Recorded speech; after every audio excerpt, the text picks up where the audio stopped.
Always fighting for shared personal space? Listen on to find out 5 ways to cope with shared personal space from Christabelle. So, hi Christabelle. Hello. Hi, so would you like to introduce yourself?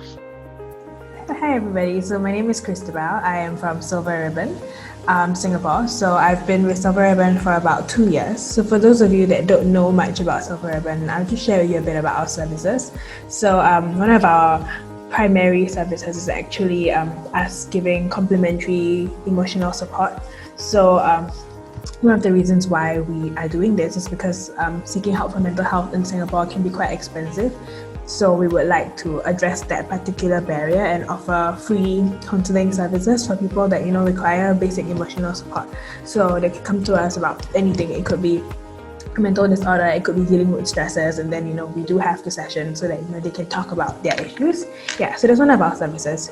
Another service that we actually provide is something called the crisis resolution team. So the reason we have this service is actually I'm not sure if you know, but the first experience of people that might have a breakdown or might be in crisis is that their family members or people might call the police, and then their experience getting to the hospital and seeking help, the entire experience is not really great. So that's where the crisis resolution team comes in, where we provide a positive first experience seeking help for mental health, so that they can continue on with their journey to get treated and to continue on seeking help for themselves. And how do we do this? By going down on site to provide emotional support and to make sure that there are no unnecessary admissions into the hospital.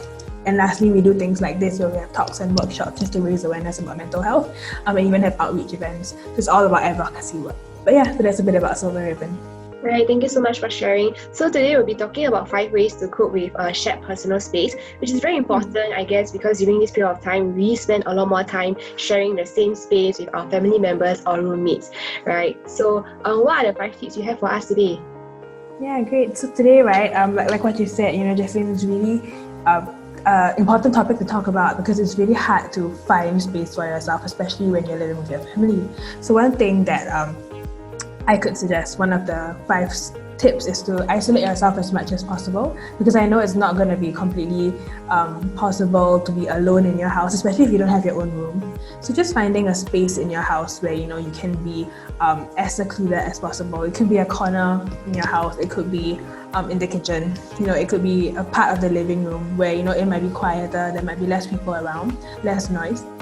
So having this isolated space really helps, because even though you are in a crowded area, in a space where there are more people living, as long as you put yourself aside, right, giving yourself the illusion that you are alone, it really helps. And this helps you block out distractions as well. So making sure that you avoid as much distractions as possible is like the first step that you can take to find space for yourself in a crowded place. The second thing you can do is schedule time with your family members when you can use rooms. So I have a really big family. My house has like 6 people. And we don't have our own rooms. So what we ended up doing, right, is scheduling time when we could use the room for our work or for meetings, so that everybody has like a designated time that they can use the room, and then you don't have to worry so much, especially when let's say you have like a big presentation coming up and you do need like the space and the quietness. So actually scheduling time with your family so that they know that this specific time is for you to use the room. They won't bother you. You won't have to worry about people knocking on the door or making noises. That helps as well. So the next thing that you can look at is picking coping strategies that you can do regardless of the venue. Because a lot of time when I hear from my clients is that my family's all at home. I cannot do my coping strategies. I cannot speak on the phone because I don't want them to hear me.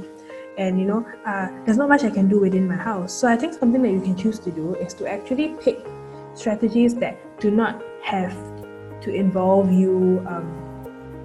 It doesn't bother you that there are people around. So doing things like writing in a journal, or exercising, or listening to music, or watching shows, where you can do all these things even though there are people around. So when you pick these kind of strategies, you are helping yourself de-stress, you're helping yourself relax, and you won't have to worry so much about the fact that people are around. So obviously you don't pick things like meditation where it might be difficult, because there's going to be distractions around. But if you cater your coping strategies to your environment, that will definitely help. The fourth thing that you can do is actually spend some time out of the house if you really need to. So it is possible that you are going to end up at a point where you're really stressed out and being at home doesn't work. Maybe picking strategies that allow you to do them in the presence of family members don't work. So when these things happen, what you can actually do is just take a walk out, like go out of the house, take a walk, go and get a coffee at a coffee shop. Just spend some time outside, because that means you do have your time for yourself. Going to a park, going to quiet areas in your neighborhood, that helps as well. So making sure that, in the event that being at home in a crowded space or being at school in a crowded space might be difficult, then you do know that there is an avenue where you can bring yourself to, so that you can de-stress and then go back to whatever you need to do. And lastly, make yourself comfortable. So this is, I feel, is the most important thing, because when you're uncomfortable, naturally everything else is going to cause you more stress, or make you feel irritated a little bit more, or make you feel just out of place. So what you can consider doing is making sure that you remain as comfortable as possible. So when you do things, it's all basically working towards being comfortable. So in that sense, when you feel comfortable, your ability to deal with your stress, your ability to make clearer decisions, your ability to think about how to help yourself relax, it comes a bit naturally. So yeah, these are the 5 things you can do, to cope with sharing personal space. All right, thank you so much. Actually, just a question. So, what are the ways that we can make ourselves comfortable at home, such that when there are distractions or anything, we will be able to cope with them better? So I think the first thing that you can remember to do is to not force yourself to be okay with situations. If you are in a situation where you are just not comfortable, or where you are just extra stressed out, don't stay in that situation, because forcing yourself to stay in that specific space that's causing you stress, it will only make things worse. So the first thing that you can do is actually get yourself out of that situation. So for example, let's say there was a fight that happened at home. Even if you were not involved, it's a bit tense at home, right? Then maybe going for a walk, getting out of the house for a bit of time, or going to a place in the house where you will not feel as you won't feel as tense. That is something that you can do. Making sure that you don't stay in the environment that's causing you stress, that definitely will help with making yourself feel comfortable. And doing things for yourself, making sure you have time in your day to do things that you like. I always recommend to include coping strategies into your routine. So it's not just something you do when you're stressed, it's something that you do every day. So even on days where you don't feel stressed, there is time for yourself in your day, and that's how you make yourself feel comfortable. Because when you're devoting time for yourself, your body and your mind, it naturally will start relaxing, and it adapts to the situation where you have time for yourself. So how does this work? Can you imagine, let's say on a particular day, let's say you take a walk from 6 to 7 in the evening, and maybe at 2 o'clock you have an assignment that is completely stressing you out. At the back of your mind, if you know that you are taking a walk at 6 to 7 p.m. in the evening, then your ability to deal with your stress at 2 o'clock, it will be a lot better, because you do know that there is designated time for you to relax. So in that sense, doing things like this, it helps you make you feel comfortable, so that you don't have to worry so much, and make sure that you just take care of your mental well-being.